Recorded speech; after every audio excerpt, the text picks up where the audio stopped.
By a show of hands with a raise hand option, can you raise your hand if you've ever had a human trafficking training before?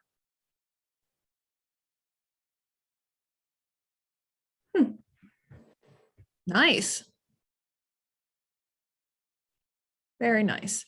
And I'm assuming it was probably a basic 101. So that's a little bit of what we're doing today. I'm hoping that if you didn't learn something before, you get it this time, or maybe I can clarify something. A lot of times I think we sit through trainings and we don't ask questions and then we think about something and have some later. I'm really laid back. If anybody has any questions, please feel free to chime in. I don't take any offense to being interrupted. All right, let's share this screen.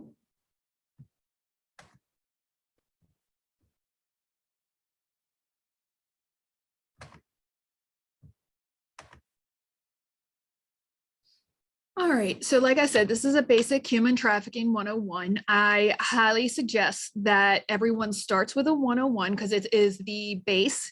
And then at the end of this training, I'll tell you some other trainings that we do have, but this is your foundation. This is what everybody should know. And this is the same one I also give to community members all the way to doctors or law enforcement. I think everybody's at a good spot to start here.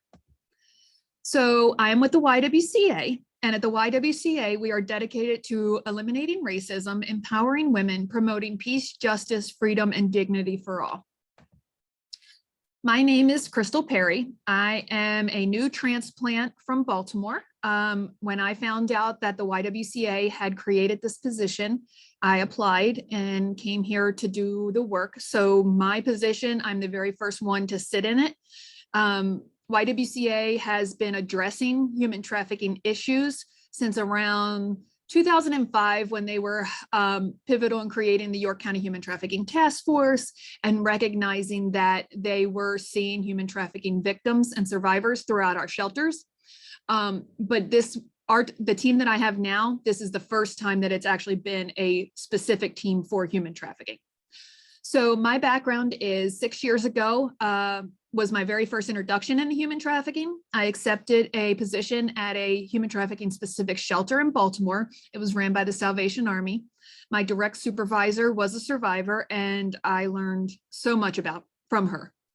I have a little over 10 years sexual assault and domestic violence experience.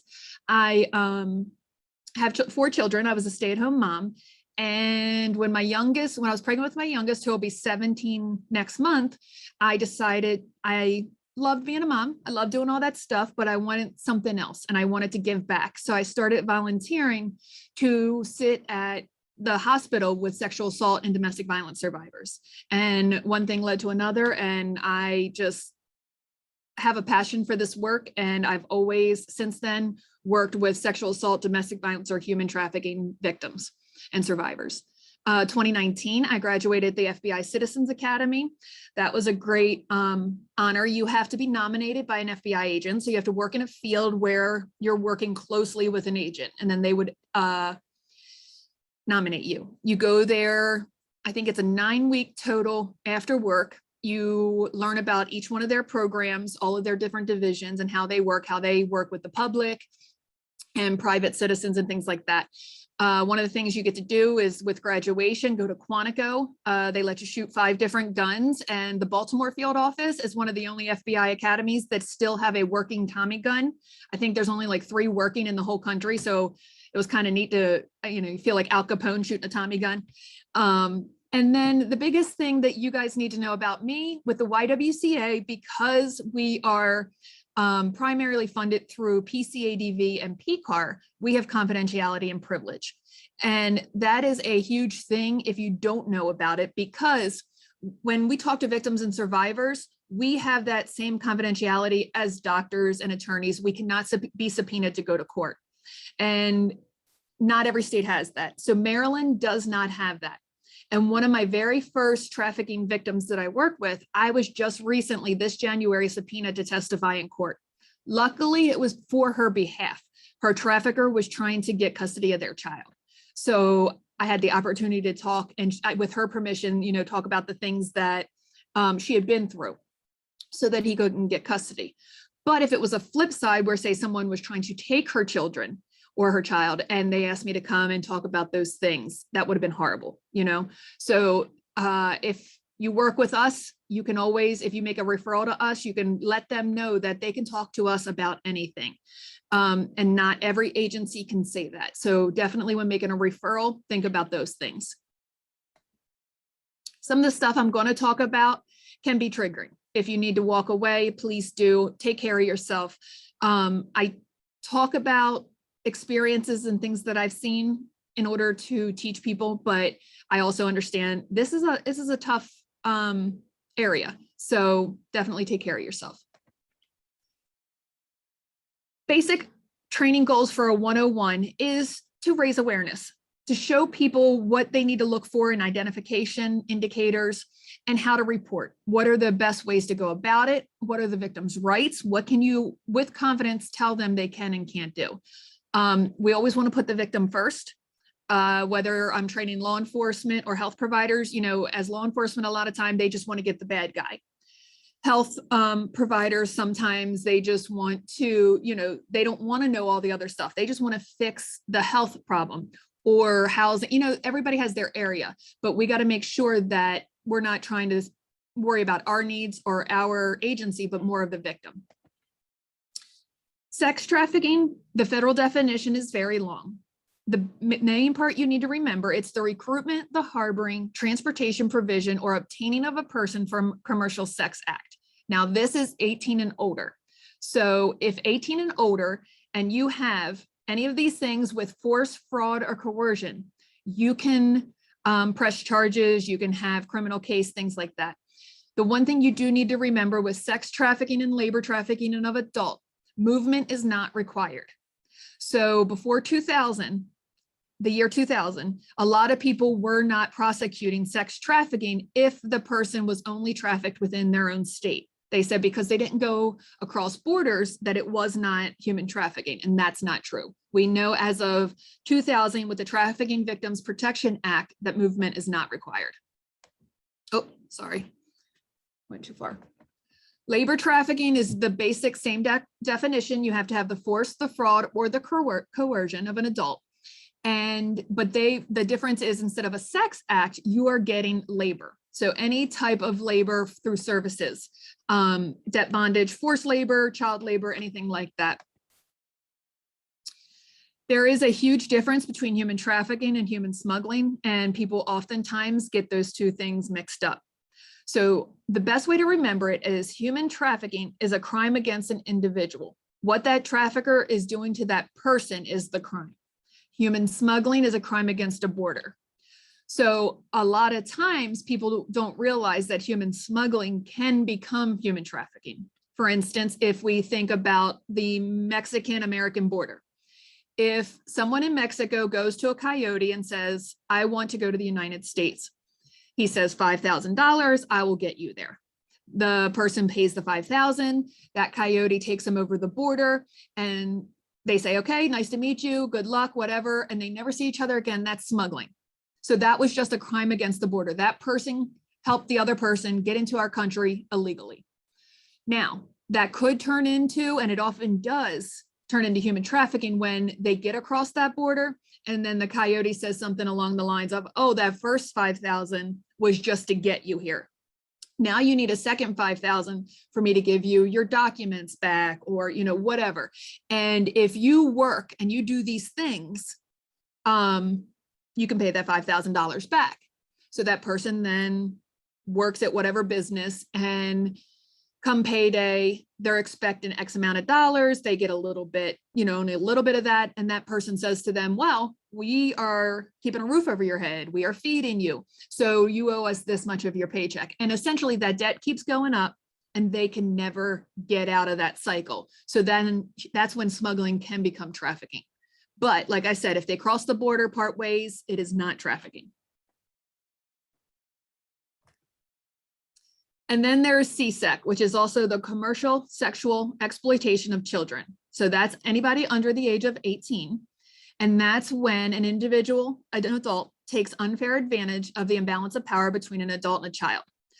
It can also do, so a lot of times people you probably heard the term child prostitute. So there was times where law enforcement were charging minors with prostitution, and that would be on their record. Well, we now know, and laws have passed, that a child cannot exchange anything for money with an adult. There is no such thing as a child prostitute. Anybody under the age of 18, it is child abuse. They have to report Megan's Law. They have to get on the list, all of those things. And you do not need force, fraud, or coercion. So if you work with children, and a child says to you, oh no, I had sex with that person voluntarily, survival sex, I was trying to keep a roof over my head or food in my belly, you know, those kind of things, that is also human trafficking. Children cannot consent to sex for an exchange of anything with adults. Here's a short video I always like to play. I think this survivor does a really good example of human trafficking in a short period of time. So let's just watch that real quick and then let me know if you cannot hear it.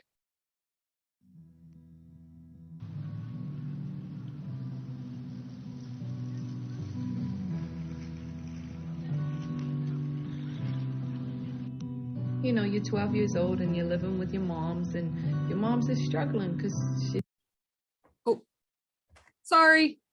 I was trying to see what everybody was saying.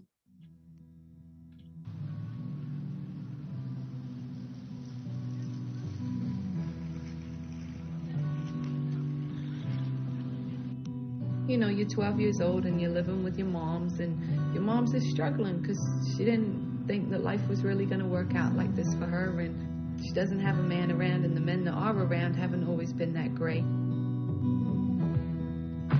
Sexual abuse is becoming kind of normal for you, and you think that other people don't have secrets that are as bad as you, and maybe you've tried to talk to somebody at school and they haven't really heard you, or maybe they just haven't had time to listen to you. And so you're seeing these girls on the videos, and they're so pretty and they're so sexy, and so your way at 12 of escaping into this fantasy world is to think about what it must be like to be one of these girls, and you know that adult men already look at you, and you wonder how you can kind of use that. I was just a child, and that's how I was supposed to live, like a child and like an adult. So one day you're coming out of school and there's a guy outside in a Cadillac, and he's nice looking. I mean, he's got the baseball cap and the jeans and the Timbs, and he tells you how pretty you are, and you know how pretty your hair looks, and it's been a while since anybody even really noticed anything about you. And for the first time, you feel like somebody's really interested in you, because now all of a sudden he's asking you about your dreams and your hopes and where your father's at, and he says that he can be a daddy to you. The people that I shouldn't have depended on, I was dependent on for support.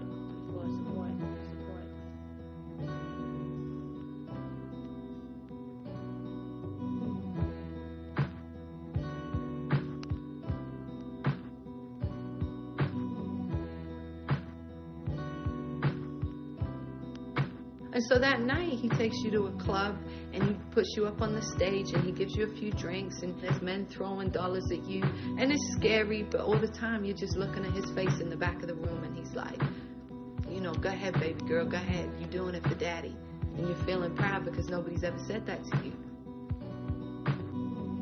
And so then that night, he tells you that there's more stuff that you've got to do, and he takes you into a room, and there's a man there, and he tells you to strip, and you think this is something you'll never do, and yet there's a part of you that already knew how to do this, because that's what your stepfather's been doing to you all these years before. And so you turn that trick, and it's like a part of you has died inside. And so you come out of the club that night, and you get in the car, and you know he's pumping 50 cents, and he takes you to McDonald's, and he tells you, you did a good job tonight, sweetie. And he's stuffing his pockets with the $1,000 that he made. And right now, you're happy. The people that I shouldn't have depended on, I was dependent on for support.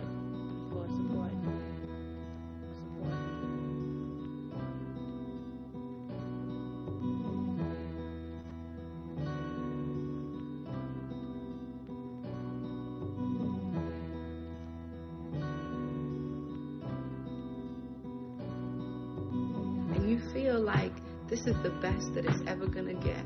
And everything else in your life has prepared you for this moment. All the sexual abuse, or the neglect, or the drama, or the pain, or the trauma has prepared you for tonight, where you stepped across a line that you always thought you'd never really quite step across.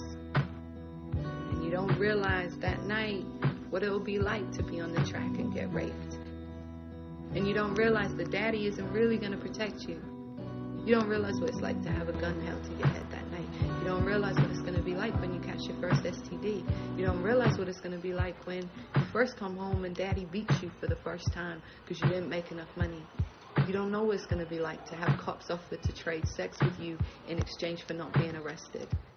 And then sometimes you'll do that and they'll still lock you up anyway. You don't know what it's like to sit up in jail and know that you just made $1,500 for your pimp last night, but he won't come down and put $200 bail on just to get you out a few days early. You don't know what it's like to walk down the street at 6 o'clock in the morning when you're just getting off work and people are starting their day and they see you and they know what you do and they look at you in a way that you just don't feel like you belong in that world anymore. And you don't know what it's like to feel like you've lost part of yourself along the way and to feel like you'll never leave. And no matter how many times you try to leave, he'll always find you and catch you. But that night, all you care about is the fact you're riding in a Cadillac and you're eating McDonald's and you're listening to 50 and you got this one man who you really think loves you sitting right by your side.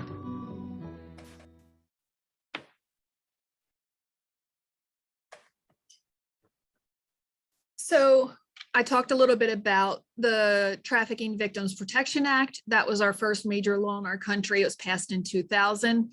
And the biggest part of that was, like I said, the movement is not required to defined as trafficking. In 2014, Pennsylvania passed Act 105, and that's where they said sex trafficking of a minor is recognized as sexual abuse and included under Megan's Law. And the PA Safe Harbor Law. I really like these two PA laws, especially because they also added into it, if you got caught buying sex, your fines, your court fines would go into a pot that any child trafficking victim can actually get access to with help from their getting, back on their feet and things like that. So that's pretty awesome. So no matter what state you go to, when you do a human trafficking, they say training, they say why this state? So one of the big questions is why Pennsylvania? So Pennsylvania has quite a few roads that go all the way through. We're looking at 95, 15. I'm still learning a lot of them. But anytime you have a major highway that can go across the state from one state to another, there's always that potential for human trafficking, just like there's the potential for drug running or gun running.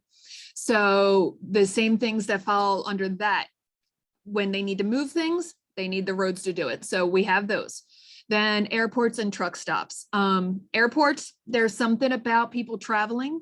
A lot of times businessmen, when they're traveling, they're away from their state, their whatever, their family. And we know that around airports, buying of sex goes up.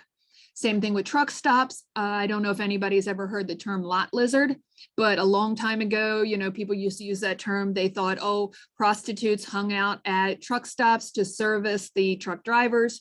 We now know that 90% of all truck stop prostitution is trafficking. They do have traffickers.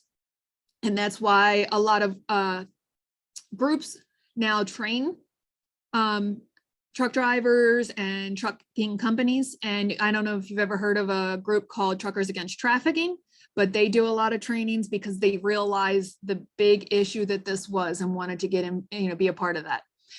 So Pennsylvania is a really good central location. If you've ever done any research, heard news stories, we know that from Florida to New York, that route of 95 is huge in drugs and guns. So Pennsylvania is a nice little stop right in the middle that if people are transporting those things, they can stop there, they can lay over, they could stay a couple days, lay low, whatever they need to do.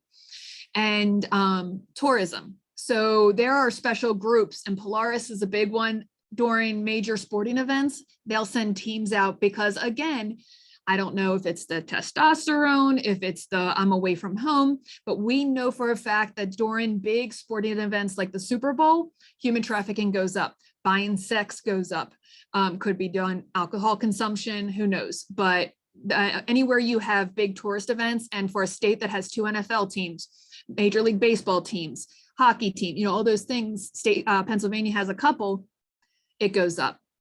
And then we also have the socioeconomic conditions. Whenever you have some of the richest of rich living next to the poorest of poor, people can get taken advantage of.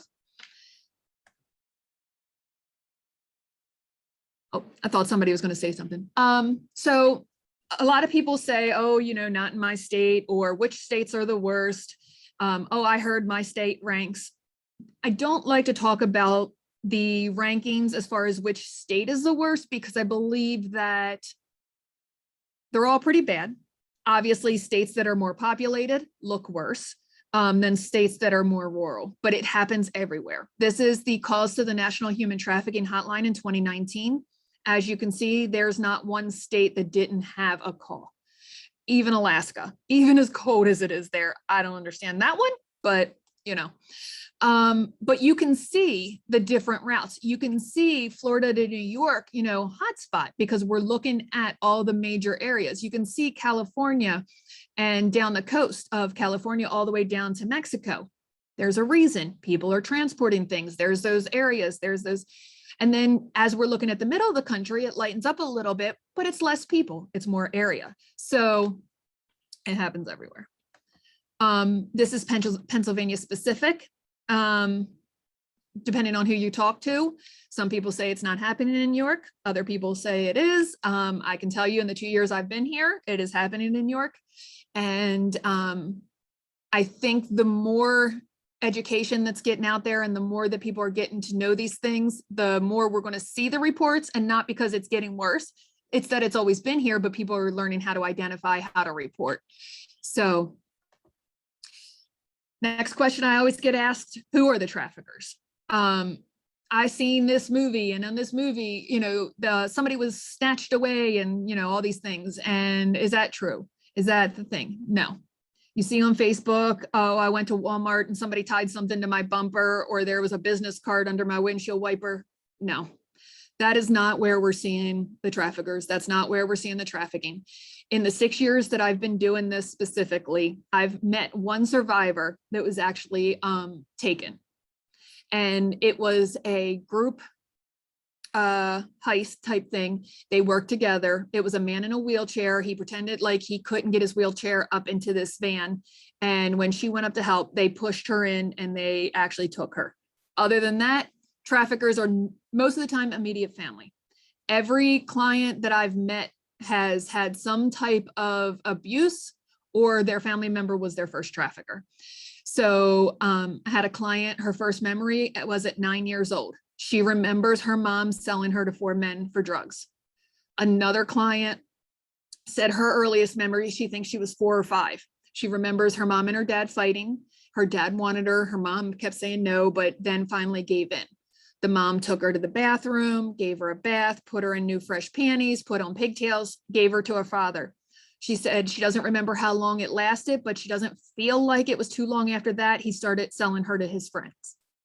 So these are the type that we're seeing more. Then we see that boyfriend-girlfriend scenario. So somebody that might have grew up in a domestic violence situation or had been sexually assaulted as a child comes across a boyfriend or a girlfriend. They say they love them, oh, well, if you love me, you'll do this, that, or the other, and then they become their trafficker. Acquaintances is one we're seeing more and more in schools. So it's not that the acquaintance itself is the trafficker, but say traffickers are smart. They know how to get into places. So what they'll do is they will traffic one child, give them let them go to parties, buy them drugs and alcohol, buy them new merchandise, things like that. That kid goes back to school, starts talking about, oh, I went to this party, I have this friend, they'll get me alcohol. Then of course that kid wants to go, they want to go to party, those kind of things. And then they can start recruiting that way. Or it could be an older kid in, high school, college, and it is the acquaintance that is the trafficker because they know they have access. Employers every once in a while, I did have a client who answered an ad on Craigslist to be an in-home health aide. And when she got to the house, it was an abandoned house, and they trafficked her around the country for like 5 years. So there are those false advertisements and things like that. And then that very, very, very small portion of strangers where they're abducted, they're, tricked, that kind of stuff off the street, tricked to go into a car or a whatever. But most of the time it's somebody they know. In 1998, an actual trafficker wrote a book on how to become a pimp. It's called The Pimp Game, and it was so popular that they republished it in 2018. This is a small excerpt from the book, but the part that always stands out to me the most is after you have broken her spirit, she has no sense of self-value. Now, pimp, put a price tag on the item you have manufactured. And that's the one thing that I always make sure people understand. When you're talking about human trafficking victims or survivors, you're talking about someone's property. They're not looking at them as a person. They're looking at them as something that makes them money. So if you've ever worked with a domestic violence survivor, you can kind of see the difference where domestic violence, that person usually feels like they're theirs, they belong to them, they own them, but it's not because they are then sending them out to make money. They feel like they have ownership over them. So it's a little bit of a different dynamic, and it's definitely much harder to get them away from their abusers. And it's also can be more dangerous to the service provider. So we'll talk a little bit more about that too. A lot of people say, well, why? Why are people doing this? Why are people selling people? Didn't we learn anything in our history? And the idea is that it is a low risk, high profit. If you think of that 95 corridor we were talking about earlier from New York to Florida, if a person or a gang or whoever were sending drugs from Miami to New York, going up 95, they get pulled over. If the police search that trunk, there's no hiding that. They're going to jail. Same thing with guns. With people, you get pulled over with a car full of people, they're not asking too many questions. They're not, concerned. So it's perceived lower risk, higher profit. So this little table, if a trafficker forces their person to do 12 sex acts a day, and they only charge $50 a sex act, 12 acts a day in 10 years would make that trafficker $1,872,000. So you can see why one person, it's just that much easier than drugs or guns. And then again, too, a person, unless they, disease or death or things like that, unless something like that happens to them, you don't have to keep replenishing them. Where drugs and guns and things like that, you continuously have to take that chance of going to that state, picking them up, driving them back to your state, doing those things. With people, you don't have to do that. If you follow that pimp guide that was just on the screen and you do everything, you've broken that person down enough that they're not going to say anything. And that's your thought process. So you will always have them. So recruitment pathways. Who are the traffickers? Like I said, parents and family, usually the very first trafficker, usually the very first abuser. Family friends, just like in child abuse, when we hear, oh, we had this friend, we did cookouts together, they were always around, they were involved in our kid's life. Trafficking is the same way. When you're talking about parents and family and things like that, especially when you're human trafficking and gangs, if it is a family business, then you also have to remember, oh, if my grandmother and my mom did this, or, my dad and my uncle joined this gang, it is a normal thing. They're seeing it as, oh, well, the rest of our family does it, so that's what we're going to do. So when we have those family dynamics, if we're around them, if they are in our shelters, if they are in our doctor's office, we want to talk to them, if possible, away from those family members, because not every family member or family friend is a trusted person. Peers, we talked about, schools, kids coming in, talking about those things. Peers have the biggest influence over our kids. I know as a parent of 4, I like to believe that my kids listen to everything I say. But one look at their social media and the fact that they have like 5,000 friends, they don't. I know my kids don't know 5,000 people. But they are who they look to. They look to their peers for advice. They look to them, so we want to make sure we're keeping an eye out of who our kids are talking to, who they're hanging out with, that they do know that, it doesn't matter what you do, what you say, I'm always here for you. Employers and false advertising. I said, we've seen this on Craigslist. We've seen this on other different ads where on the side of the road, when you see the signs, it's like, make $500 a day, or the kids that are going door to door selling magazine subscriptions, any of those things. So employers, false advertising, that can be a big one. Gangs and dealers, that perceived low risk is why gangs are getting into this. They're already involved in the drugs and the guns. Now they can also too approach this from a different perspective. They can, one, just be in the human trafficking. So they can find these people, they can manipulate them, they can do all the things, scare, fear, all of that. Or a lot of things we're seeing now is gangs are predominantly men and boys, and that's who they recruit. But they know that girls have that need too of wanting to feel a part of something. So what they'll say is, oh yeah, you're a member of our gang. And just like these guys have to go out and handle the drugs and the guns, you have to sell yourself to help support this gang. You have to do these things. And if you do these things, then you're a part of our gang. And we've met a lot of young girls that are like, nope, I'm not talking. They're, we're a part of this and all this, but they don't realize that they are never, ever going to be accepted or treated as one of the male gang members. But the gangs know, they know that the girls are wanting like that need, that family, that support. So, and then social media. Social media has been a huge one. We do a lot of education with schools and things because, like I said, my kids, I do this work. I've talked to kids. My daughter will be 20 in January. She has helped two of her friends, one in middle school and one in high school, report a sexual assault. She told them exactly what was going to happen, where to go, who to talk to. And the one in high school, because she was the first person that the friend had disclosed to, the detective actually called me to get permission to interview her.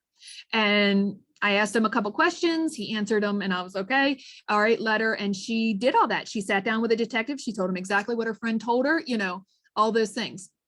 Knowing all of this, my daughter still has thousands of people on her Instagram, on her, all those things.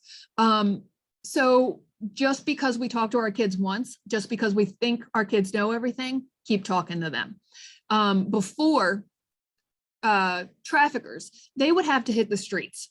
They would, hang outside of group homes. They would hang outside of like after school activities, sporting things, and look for those kids that they could tell were in need of that family feeling, in need of love, and maybe had never told they were beautiful.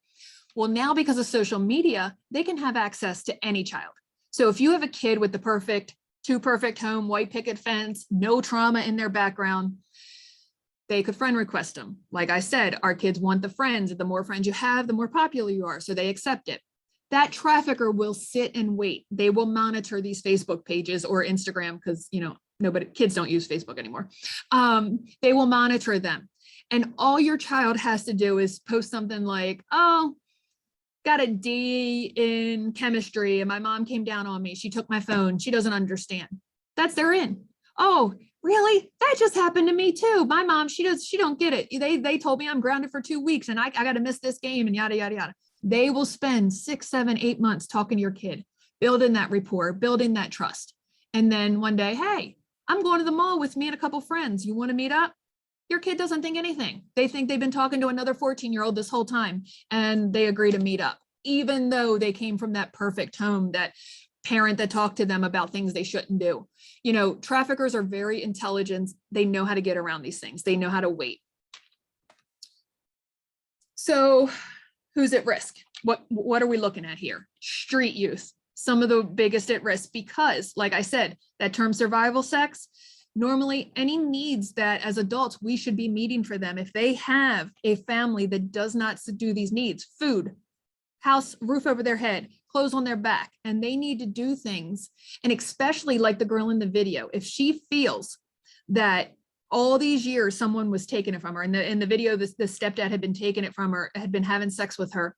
So when she was out on her own and when she had that opportunity to do it on her own, in her head, it was a choice. It's better to choose that I'm doing this than have someone take it from me. So street youth are at risk. Anybody that's ever been physically or sexually abused, or if you just grew up seeing it, violence in the home. If you grew up watching your dad hit your mom and then tell her you love her, that's what you think love is. So if a trafficker comes along and, and does something, puts his hands on you, puts their hands on you, then tells you they love you, you're going to believe them because that's what you know is love. Mental health, PTSD, bipolar, schizophrenia. These are all things that I see in a lot of our clients. A lot of our clients have some type of mental health diagnosis. Some of them, they had it and that's why they were targeted. Others, because of the life, because of the abuse, then now they do have it. So mental health is another big area. Anybody that has poor connections, if you don't have somebody around you telling you, hey, this new person in your life, they don't seem that great, or if you have somebody to talk to and say, they did this and I'm not sure about it, I really need to get away, but you don't have anybody to turn to, you're a much easier target. Anybody living in poverty. If you're a single parent and you got 2 kids and you know that you can do a sex act and make $1,000 in a night versus a minimum wage job, people will make that choice. Then when you make that choice and then someone comes along and takes that choice away from you and is now a trafficker. So substance abuse is another one. So either they are addicted to a substance and that's why they were targeted because they're easier to control. They don't have to beat them. They don't have to promise them anything. All they have to do is say, hey, you want your next fix? You do this for me. Or they're targeted for a different reason. Then when they asked you to do the sex act, you're scared, you're nervous, you're whatever. They give you something and say, here, this will take the edge off of it. And then the next time, and then the next time. And then within a couple of weeks, maybe one time, maybe a couple of weeks, you're addicted. And then again, now all they have to do, it doesn't take much to control you through your addiction. We talked about internet and social media, and then also the LGBTQIA plus community. I would love to get to a point where we had really good stats on this population because I feel like with any other victimization, it's underreported. The distrust in law enforcement, the lack of specific services for this community, I don't believe that even what we do know is accurate. And I think there needs to be a lot more for this community because they are targeted because of being in this community. So a little bit about, just to touch base back on real quick about substance abuse, because I know in homelessness, you see a lot of substance abuse and some of the things can look the same, some of the things can look different. But if you think about, this was statistic Polaris put out in 2019. Of the 2,238 potential victims of whom drug played a role in their exploitation, 543 of them were minors. 135 were minors at the start of their trafficking situation, and it had stayed on. 1,972 individuals, or 88%, were victims of sex trafficking. And of that 972, 1,822 of that were female. Then you think of substance abuse, one person dies every 19 minutes. More Americans died in 2016 than the entire Vietnam War. And in Pennsylvania, more adults aged 20 to 44 are dying from overdose and motor vehicle accidents. When you think of those two numbers together, what's going on with our people, the people that we're seeing is tough.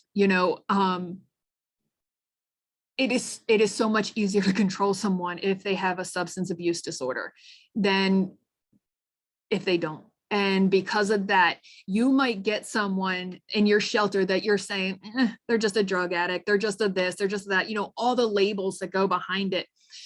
And first off, those labels, even if they are just someone dealing with an addiction issue, we shouldn't be using those labels. But also to find out, talking to them, getting them services, because you never know what else you're going to find out, what else has been done to them because of their addiction.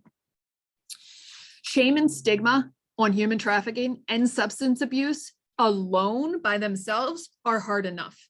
So in human trafficking, people think they're part of that sex trade. They're just doing it to support their habit. They chose this life. They didn't have to do this. They just they wanted more drugs. So they're selling their body. They deserve what they're going to get. Or they think they're weak because they won't leave their abuser.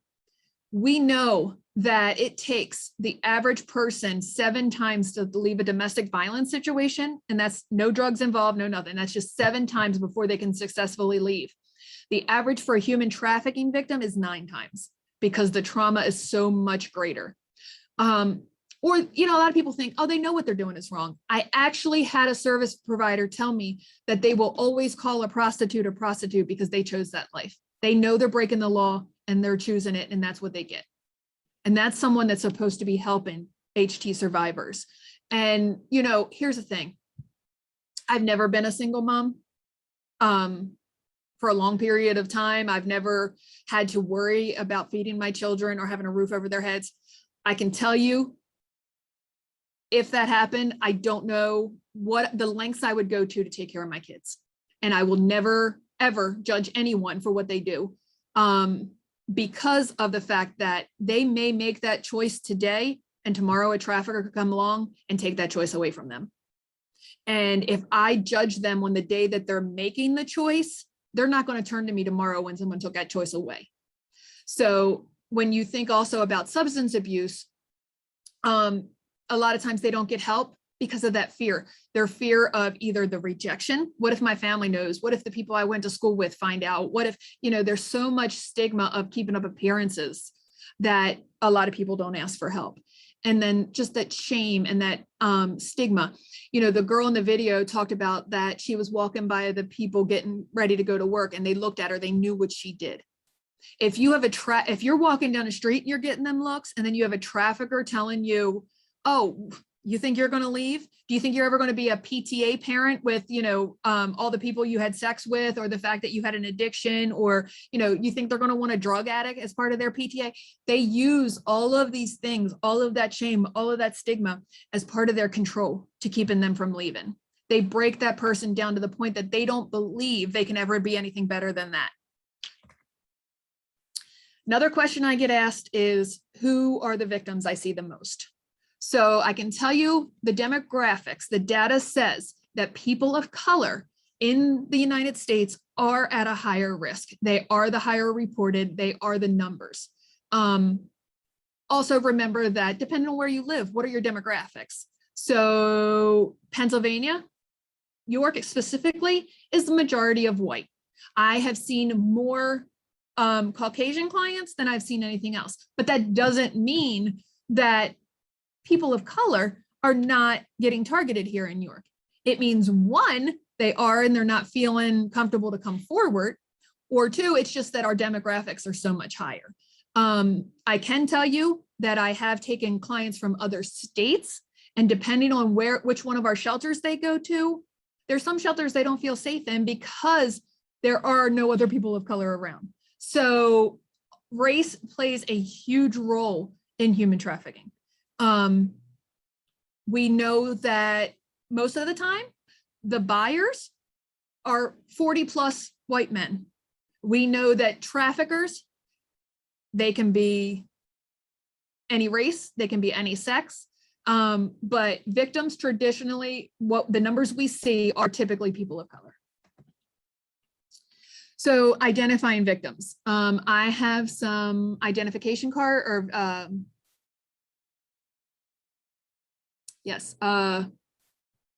indicator cards. That's it. Sorry. I have indicator cards I'm going to be sending to you guys, anybody that takes the training that you guys can have, to talk about some of the different identifiers. And the thing that I asked you to remember is that 1, it's not going to be 1 thing or 2 things. It could be multiple things. Or 2, just because you see 1 doesn't mean. And that is, physical and sexual violence. If you see someone in a shelter, in a hospital, in a something that was sexually assaulted, just because they're sexually assaulted does not mean, obviously, that they're a human trafficking survivor. But if you see this sexual violence, and, one of the things, a lot of our survivors, okay, so the frequent STDs, big one. Other female issues, different thing. Traffickers like to use objects. So we had a client who rectally, her as part of her punishment, if she didn't do something she was supposed to, he would put objects in rectally. She had so much anal scar tissue that she had to have reconstructive surgery. Things like aerosol cans, glass candles, stuff like that. So when we're looking at that extreme, so you come in with a sexual assault, but then we also see this history of, well, they were treated this day for STDs. And we also notice that they have these problems. We might want to start asking questions, right? If you're in a shelter and we're seeing some of these fears, we see the fears, we see the anxiety, we see depression. We know in a shelter, especially a homeless shelter, when you're talking about mental health and substance abuse and all the different stuff you guys could see, one of these things is not going to set off any bells. But if you're noticing that fear and that anxiety and that hypervigilance together, and they're talking to you about worrying about somebody's going to find them, let's ask them some more questions. That's where that controlling and dominating relationship comes in. Let's ask them, is this a spouse? Oh, it is a spouse. Well, how did you meet?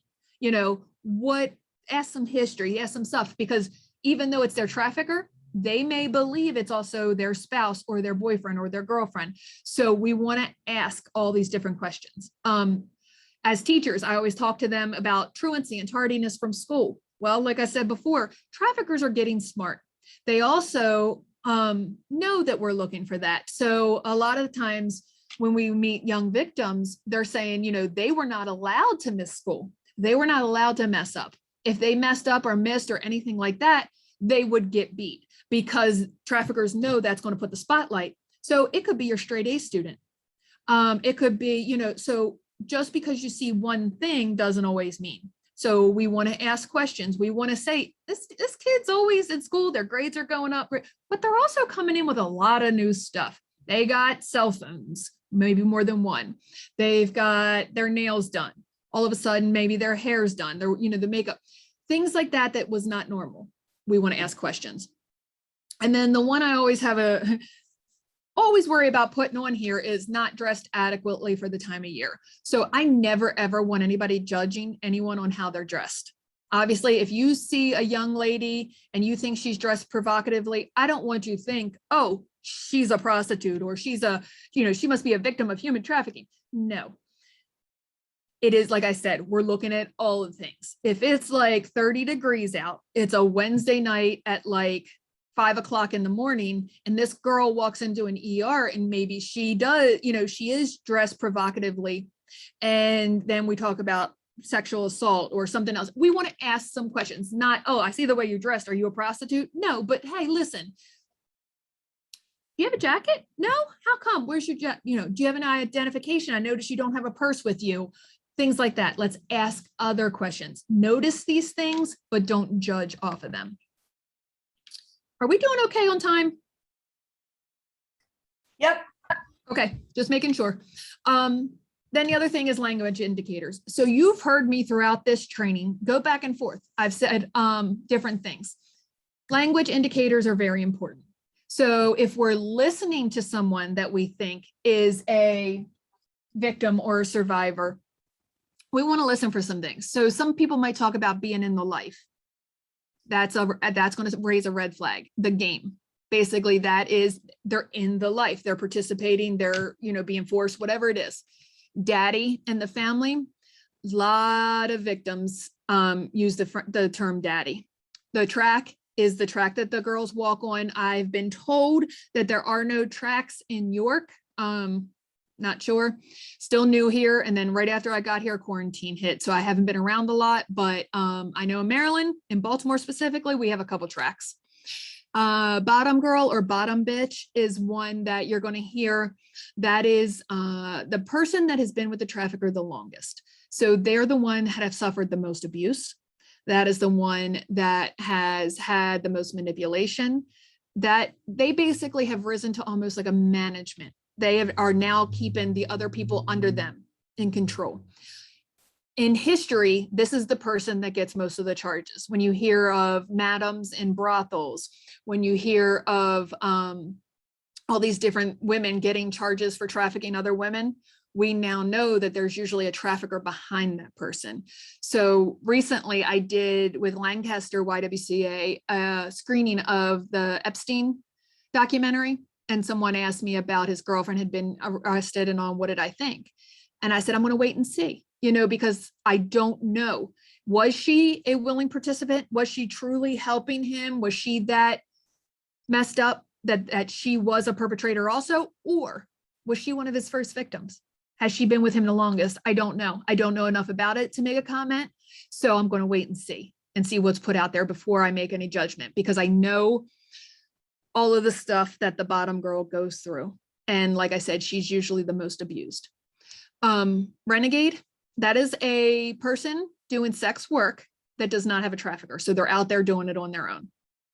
Choosing up or reckless eyeballing, that is a big one. So there is a code in trafficking in the life that says that the girls cannot look another trafficker in the eye. If they do, that's basically telling that trafficker they're not happy with theirs and that they want to go with them. And what usually will happen is their original trafficker will beat them for being disrespectful. The new trafficker will beat them for being disrespectful to their trafficker, but then he will take them. So she will have to go with that second person after she had been beat twice. I heard a survivor speak one time that she was pretty new, had never done anything before. She was brought and she didn't know this rule. She looked somebody in the eye and she was beat so bad. And then he made her sleep on the floor of the hotel for weeks while like stuff healed. And she said she just remembers laying there like no clue what she did wrong. It wasn't until later that another girl explained to her what that was about. Then the terms wifey and wife-in-law. This is one that our kids and media and everybody have picked up. I was on my daughter's Instagram one time and one of her friends said something along the line of, "Oh, isn't my wifey beautiful?" And I was like, nope, can't use that one, but it has definitely been picked up. You're going to hear it a lot. So that's one of them. If you hear it, you might want to ask questions, but if it's a teenager, it's probably just because it is the in thing to say. I saw that somebody had a question, but I'm going to need you to just yell out because I can't see the chat room. That was just me. I'm letting you know we have about 10 minutes left.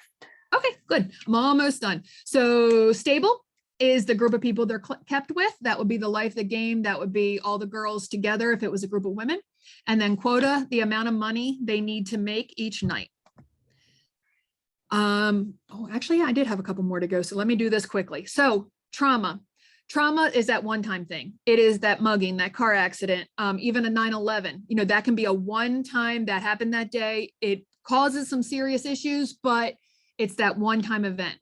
Complex trauma is what you're going to see in human trafficking. You guys in homeless shelters are probably going to see this too. It is the extended trauma. So it's that childhood trauma. For a trafficking victim, it is the trauma from their trafficker. It is the trauma from the buyer. It can be the trauma from law enforcement in that re-victimization, all these different things. So it is like an onion, it's all the different layers. That's mainly what we see in human trafficking. This is a scan of an actual abused person's brain after all the NFL scans were coming out with the concussions and all, and we know the different things that were going on with NFL players. They started looking at abuse victims. So if you are in a shelter and you say, this person's difficult, they don't want to do what I ask them, I give them a list, they never do it, they really physically just might not be able to. If depending on the blows to the head and the different things that they've been through, they may cognitively, physically, all of those things just not be able to do what you're asking them. They might need that extra hand holding. Trauma bonding used to call it Stockholm syndrome. And you always hear that, oh, why didn't they leave? Well, this might be why. The manipulation, the feigned affection, the cultural beliefs, physical and emotional abuse, isolation, shame and stigma, all those things compounded together make it very difficult to leave. Just remember, if anybody knows anyone in domestic violence that had to leave or hasn't left and how hard it was, remember it takes the average person 7 times, it takes the average human trafficking survivor 9 because it's that big. When exiting trafficking, again, very hard. That trauma bonding, that fear of the future, lack of finances. If you're used to making $1,500, $1,600, $1,700 a night and the only thing you're qualified for in the real world is minimum wage, it could be hard. Criminal records, traffickers don't take the charges, the girls do, the guys do, whoever's the working person, that's the one taking the charges. So criminal records, lack of support system. And then if they also have a substance abuse problem, were they released to drug rehab? Traffickers recruit out of drug rehabs. They know they're easy to control.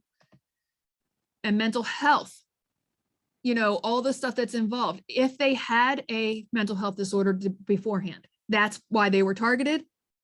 Or if they were fine, and then from everything they've been through, now they have these different things. I've had 3 separate clients with DID. From what I hear, it's one of the areas, you know, human trafficking, we see a lot of it. So the mental health that comes with human trafficking is big, same as with homelessness. So you guys are going to see it just like we are. And then when they're using the substance abuse to disassociate. So, you know, they go to another place. They don't have to be, you know, they don't have to know what's going on with their body, whether it's having sex with them or being beat or things like that. So they're using it to get away from their real life. And I thought this was interesting. 90% of people diagnosed with a form of dissociation have endured trauma in their past. You know, we know growing up as kids, like I said, the DID, the things like that, childhood trauma, human trafficking, childhood trauma. And then the trauma responses without substances, if we're going to help them get out of the life, we need to work on these substance abuse things. We need to give them other ways to cope than using substances. We need to help their PTSD. We need to help their anxiety, all of these things in a healthy way. Same thing, multidisciplinary approach is best. Cognitive behavioral therapies to address distortions in thinking from addiction and PTSD. You know, they're going to go through all of these different things. We all have to work together. Language matters.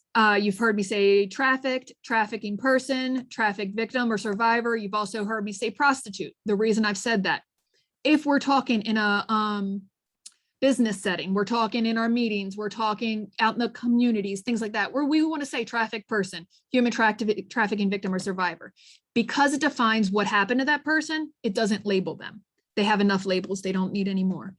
It identifies that they need supportive services. If I say, oh, this prostitute just came into our shelter, other workers might think, you know what, prostitute, they chose it, they did it, they get what they deserve, that kind of thing. If we say a person that was human trafficked or they're a human trafficking survivor, again, it all is the reason. Now, if that person's sitting in front of us and they're talking to you and they say, I'm a prostitute or I'm this, I don't want you saying, no, honey, you're not a prostitute, you're a human trafficking survivor. They're going to look at you like you got 2 heads. Build the rapport first, talk to them, whatever language they're using, meet them at their level, meet them where they are, educate them later. When we're talking about traffickers, you've heard me say trafficker, you heard me say pimp, the exact same reason. Trafficker, exploiter, buyer identifies a perpetrator exists. It calls for a criminal justice response. So when I say trafficker, we know that's a bad guy. If I say pimp, that could mean anything. It could be a rap video, it could be at Halloween, you could have Googled pimp costume and you could have got one for you and your child because they come in child sizes. It is socially a word that people just throw around now. So by saying pimp, people don't necessarily understand. They could think you're talking about a ladies' man. Exploiter, buyer. We don't say John anymore. John, that seems like you're just getting away with nothing. If I say, yeah, I'm like, oh, I got an uncle named John. That's not a big deal. I say that person's a buyer, especially if that person's a buyer of child sex. We know that person's a bad guy. So it gives less social status and it shows that they're perpetrators of a crime. So now you think about what your role is. How could you see these people come across you? You could either be someone in direct service where you're going to see that person specifically, or you could be the supervisor of these people. We want to talk about things, open those lines of communication.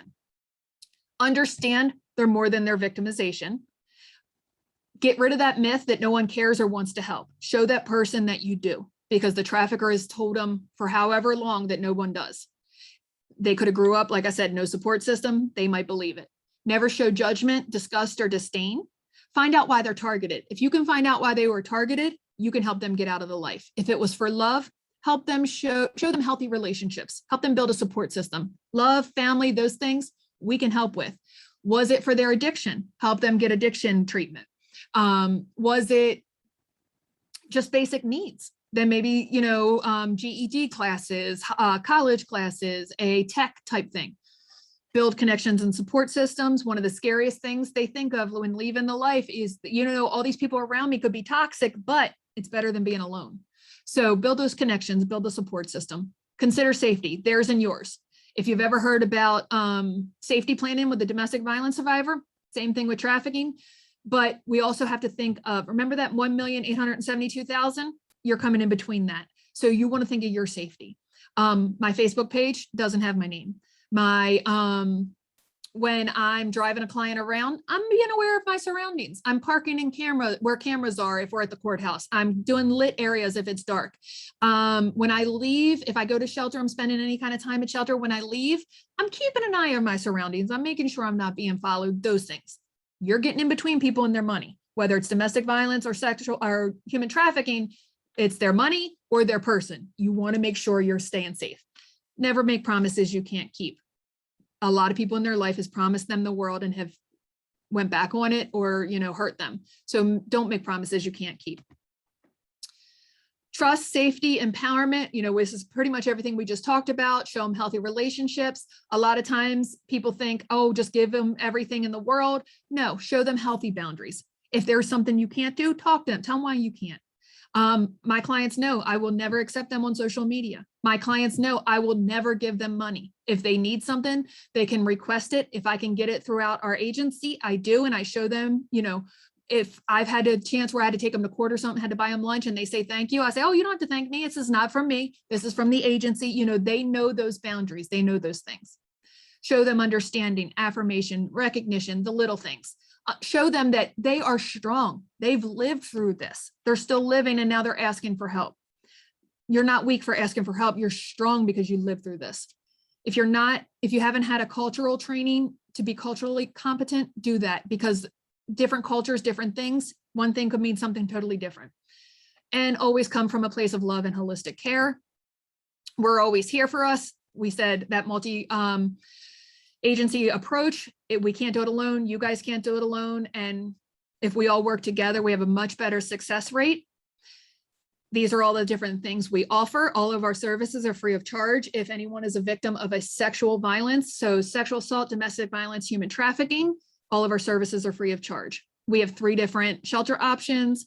We have counseling, we have medical advocacy, and then our case management is specific to human trafficking. The 2 case managers I oversee the one only does human trafficking and the one only does human trafficking if she has a human trafficking client. If there is no client at her shelter, she does help out with the other ones. If you have not already, please follow us, the York County Human Trafficking Task Force on Facebook. We post videos, updates, facts, and upcoming trainings.